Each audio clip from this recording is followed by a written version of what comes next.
Okay, Bismillah ar-Rahman ar-Rahim. Alhamdulillahi Rabbil Alameen. Wa salatu wa salamu ala ashraf al-mursaleen. Sayyidina wa habibina maulana Muhammadin sallallahu alayhi wa sallam.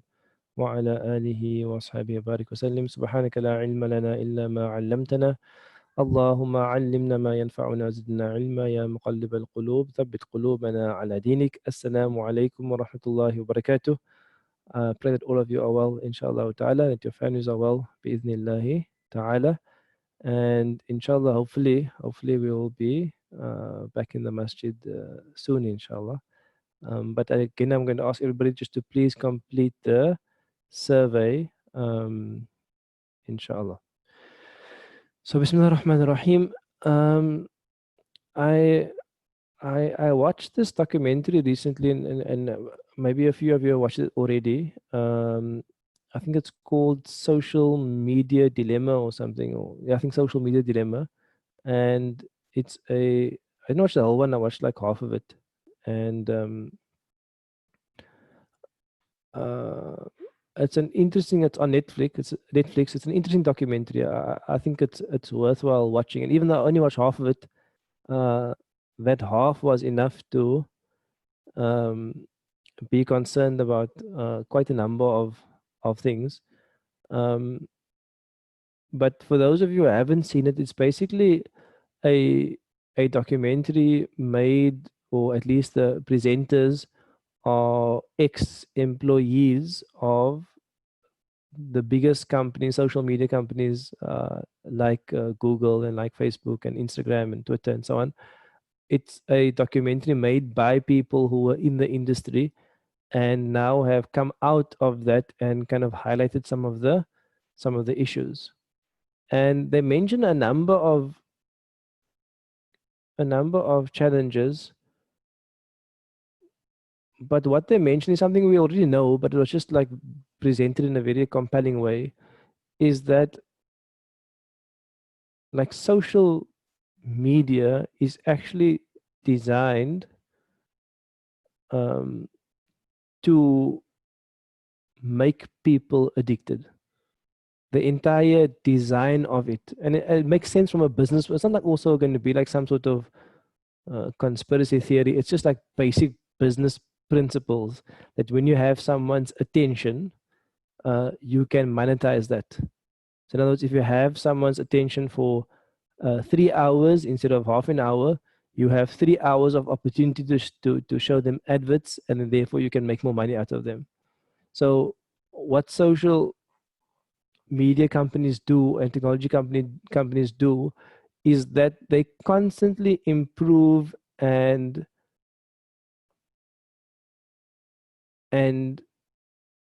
change and adapt technology to promote further engagement from users. They want to keep users' attention for longer and longer and longer. And how they do it is through a various number of ways, through sending you on your feed, on your whatever, your social media feed or your recommended YouTube videos, whatever it is, they would send you on your feed and on your recommended videos and things to watch, things that specifically will appeal to you based on your history.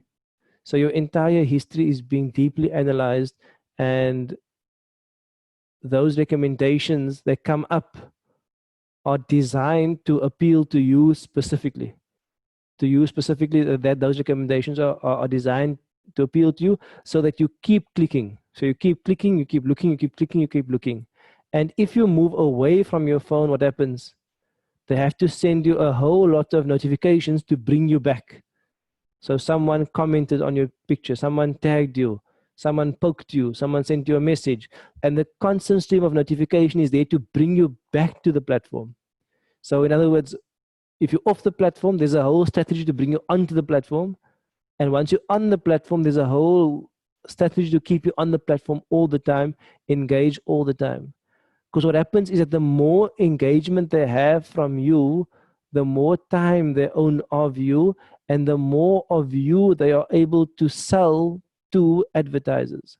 So I mean, that was just for me like very scary. The fact that when it comes to social media, when it comes to these platforms, is that the product, the commodity is actually us, or the commodity is our attention. And our attention is being sold to advertisers. And the more attention they have of you, the more they can sell your attention to advertisers. And we basically just a a commodity. That was one. There's only one of the issues, but that one thing alone was was scary enough. Why? Because if you look at it in terms of usage time, and if you have teenage kids, and even us ourselves, not even our kids, us ourselves, we can attest that the strategy is effective. That all of us, I'm sure, not all of us, but maybe most of us, will say that I spend too much time on my phone. I spend too much time on my laptop. I look at it too frequently. I get distracted. I check one thing on YouTube and then suddenly I'm sitting there for an hour checking out some other things on YouTube. You check someone's post on Instagram and suddenly you're checking out other posts on Instagram. It's just like this constant machine that keeps feeding you all the time. And we can attest to the efficacy and the power of it. And what is clear is that behind the technology are complex algorithms that are constantly adapting and changing and improving to tap into your deep psychology to keep you hooked. It's not something which is just like superficial. It's something which is deep and which is complex and which is there to keep you addicted. It actually gives you a high all the time. And this presents a number of issues. And I want to maybe speak about that for a few minutes. Like, what issues does this present for us as a community, and what are the possible solutions? There are a number of issues, and let's start with what Ghazali Rahimallah refers to the windows to the heart. That your senses, your eyes and your ears especially, are a window to the heart, and whatever you pour inside of them will be poured inside of you. So that's going to be the first issue, is that if you're constantly pouring a lot of useless and distracting and meaningless images and informations and sounds into our heart becomes a place that loses centeredness. It loses focus. It becomes pulled in 1,000 different directions.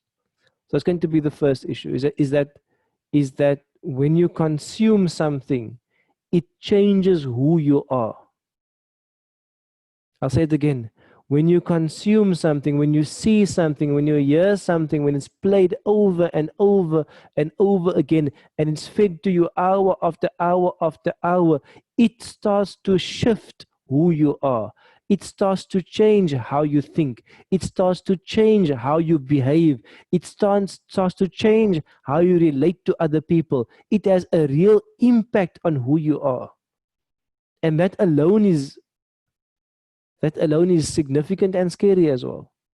Is that now you are giving the reins to who you are to a supercomputer that lies behind a social media machine that is designed to make money by keeping your attention. So that's the first thing, is that who do you want to give the reins of your thought to? Because it's true, when something is shown to you, even like when you consume news, that news starts forming your opinion. And as you fed more of that news and more of that news and more of that news, the more it feeds your opinion. And this is what happens to us constantly. And just think about the amount of feeding that we are consuming with our minds.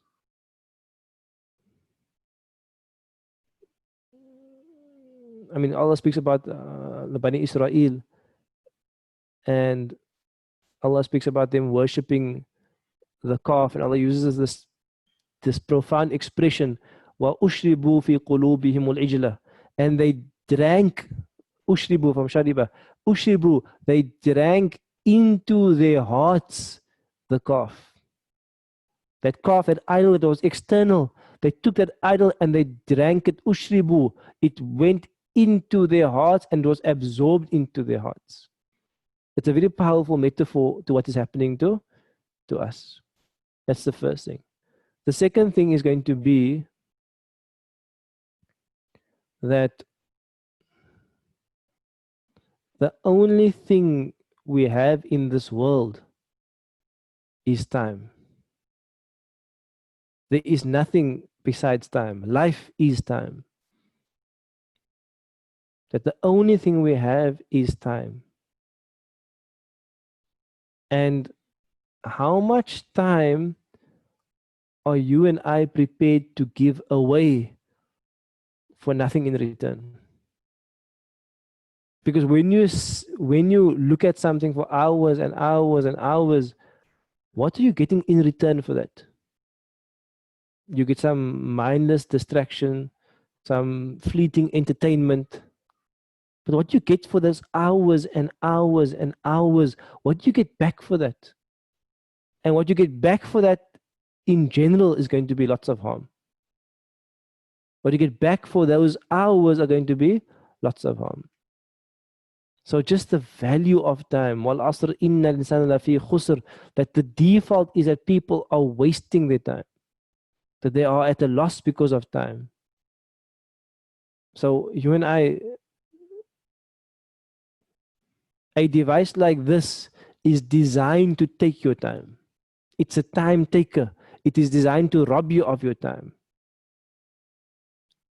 And you and I have to consciously decide how much of my precious, valuable, priceless, irreplaceable time am I going to give to this every single day, over and over and over, an hour and hour and hour of that. How am I going to give that to this mindless entertainment? It's a reminder that you and I need to hear constantly, because it's a tough battle. It's a tough battle. But we have to take back control of our time. It's my time, it's your time. It's not someone else's time. It's my time and your time, and it is valuable. It is what in Arabic they say, Ra'sul Mal. It is the capital of your life. And from a capital, you start a business.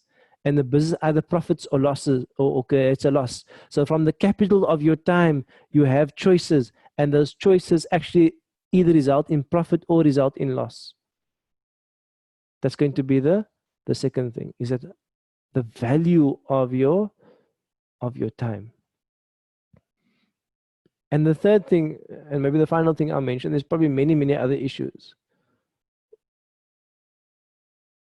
The third thing is that there is an abundant amount of evidence from studies that in many cases social media is increasing loneliness, is increasing poor self-image, is increasing levels of depression, it's increasing levels of anxiety, it is increasing antisocial behavior, it is doing so much harm, especially to young people, but also to older people as well. And it is breaking down it is breaking down individuals, first of all, because individuals get broken down because now they are compared to the world, and they have to keep constantly seeking validation from the whole world, because the whole world has to like your picture and look at it and comment on it and post something about it, and like the whole world has to validate you, and the whole world's never going to validate you enough, because if you need the validation from the world, you're never going to get it, and even if you get it, it doesn't mean anything. So it breaks down people. And then secondly, it breaks down relationships. Like, I amaze myself, like often my wife and I will go out for coffee or go to a restaurant. I amaze myself at a couple who comes to a restaurant and they both sit on their phones. Like, for me, it's like it's a mind-blowing thing that two people, even two friends, can come together and they can both sit on their phone. Like what is the point of coming together? You might as well just stay at home. Like as Have we broken down our relationship so much that we are no longer able to have a conversation anymore? That the conversation has become so dull. I don't look at some person's random photos. Like that is like, it's extreme dysfunction which has become normality. It is extreme dysfunction for a group of people to come together and look at each other's phones and talk about what they're looking at. It's like extremely dysfunctional. And that doesn't happen between friends coming together. It happens every day with families. Is that the entire family structure, social structure, relationship dynamic has been broken down and torn apart. And the effect thereof is profound. I don't know about you, but like when I grew up in a time before social media, before technology, before phones. And one of the most profound impacts on my own life was just me sitting every night with my parents and my sisters and having a discussion. Like for me, that was like one of the greatest moments of education in my life, is every evening sitting, having a meal, having a cup of tea, and discussing your thoughts, discussing the world, discussing life. This was my education. This is how wisdom is passed from one generation to the next generation. I have young kids. How am I going to pass wisdom to them? I have to speak to them. I have to interact with them. I have to connect with them. I have to bond with them. There has to be that attachment. And then there is the absorption from the one generation to the next generation. We are completely breaking down that, not only from the kid's side, also from the parent's side. That the parents themselves are guilty of the same thing. They no longer have that presence to speak to their own children, to their own spouses, their own parents sometimes, because they are so distracted. I'm not pointing a finger, I'm pointing a finger at myself first of all. All of us, we should feel guilty, because it is a drug that is being sold to us all the time. And this is where we're at, and that's just the tip of the iceberg. That's just the tip of the iceberg. But those things alone, which things? If we are prepared to give up our spiritual life and prepared to remove contentment from our heart and put in distraction and entertainment in our heart, that is what is happening. We are prepared to give up our valuable time, our precious time. That is happening. And we are prepared to break down our relationships and break down our children's relationships and their development, all for the sake of what? What is there in return? There is nothing in return. There is empty distraction in return.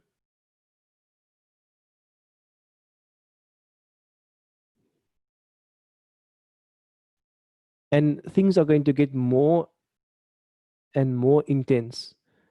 The addictiveness of social media, of technology, is going to become more and more intense. There is nothing that has grown so fast like technology has. Nothing else has grown so fast. The exponential growth of technology is going to overwhelm our lives in a negative way. It is already doing that. I'm not saying there aren't any positives. There are a few positives in a sea of negatives. And where do we go forward? What do we do? I think maybe just two or three thoughts from my side. Number one is, we have to remember that our life is for Allah. We are from Allah, we are returning to Allah, and we are for Allah. Our life is lillah. We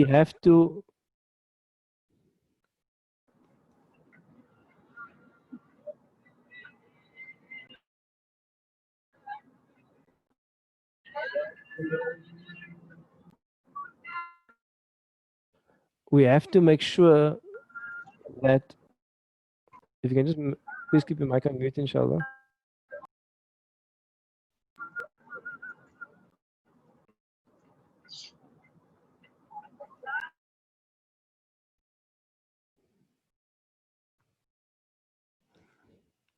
We have to we we have to know that our life is for Allah, and if your life is for Allah Ta'ala, your mind is for Allah Ta'ala, your heart is for Allah, your attention is for Allah Ta'ala. And the more we distract and the more we consume and the more we move our focus away and the more we fill our hearts and life with everything else, we are going to completely be distracted and be removed from Allah Ta'ala. So number one is make sure that you have an active spiritual life, that you are spending a few moments in the remembrance of Allah Ta'ala. You are spending a few moments in prayer every day. You are spending a few moments with the word of Allah Ta'ala. You are spending a few moments in contemplation in nature and in beauty every day. Make sure that you have an active spiritual life. This will counter the forces of this dunya. Is that when you connect to Allah Ta'ala, to the one, to the eternal, then you will counter these forces, inshallah Ta'ala, and increase that aspect of your life. The second thing is that value your time. Like I think we waste so much time. It's actually frightening. It's actually terrifying how much time we waste. And it is terrifying what opportunities we have given up in that time. And we're all guilty of it. We're all guilty of neglecting our Quran, but being able to spend an hour or two on our device, but we're not able to do what we need to do. We are all guilty of neglecting our family at times, connection at times, for distraction. So number two is value your time and plan your time. Your time belongs to me, to you. Be jealous of your time. Be jealous of your time. And use it productively. And do something good with your time. And do something beneficial with your time. Don't let someone else steal your time. Plan your time. Set out your time and it belongs to you. Do things which are healthy with your time. Don't waste time. And the third thing is that value that which is real over that which is virtual. Value your real relationship to your spouse. Value the time with your children and their smiles and their laughs and their interaction. Value the time with your friends and meeting and talking together. Value the work that you do and being productive and making a difference. Value the time you spend improving yourself. Value what is real over this mindless virtual world.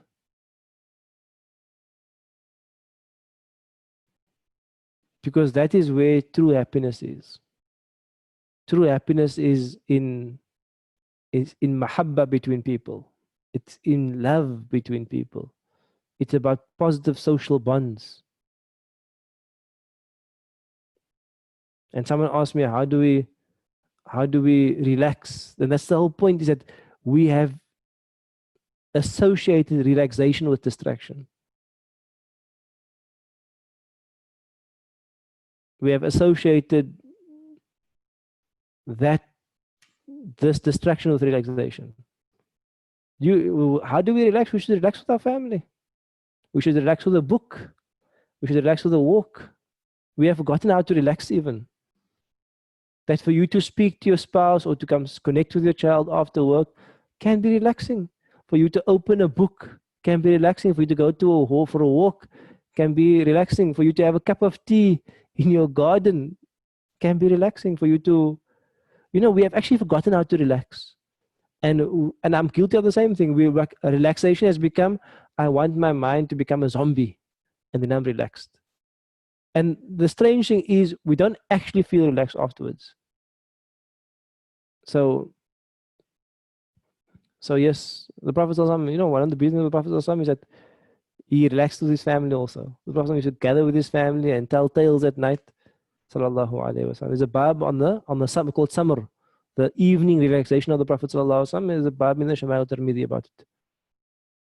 So we're not saying you have to be like this super productive machine all the time. We say you have to stop being manipulated by other machines. Live a wholesome life. Live a good life. So I leave with that, inshallah. And I think first, I want to mention one last thing also is that we're often very concerned about our children, but also just be concerned about ourselves. Is that we cannot be telling our children limit your time and don't use too much technology and don't do this, and we are guilty of the same things. We have to start the change with ourselves first of all.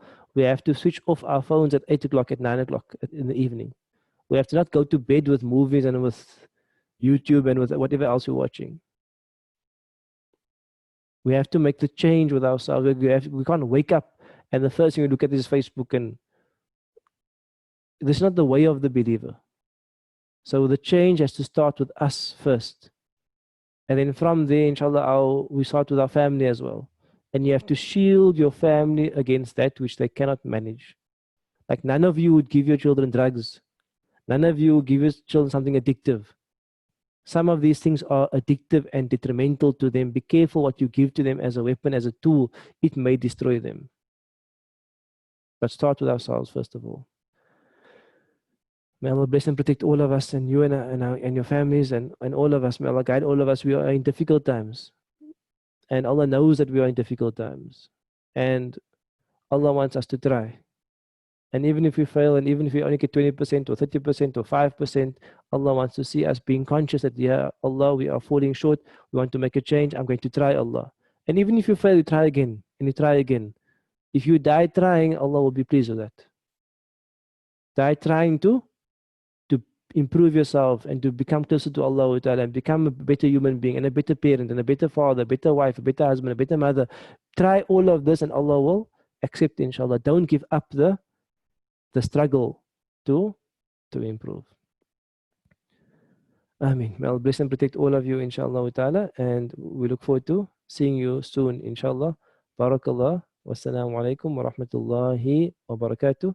I'll remain with the second years, inshallah ta'ala.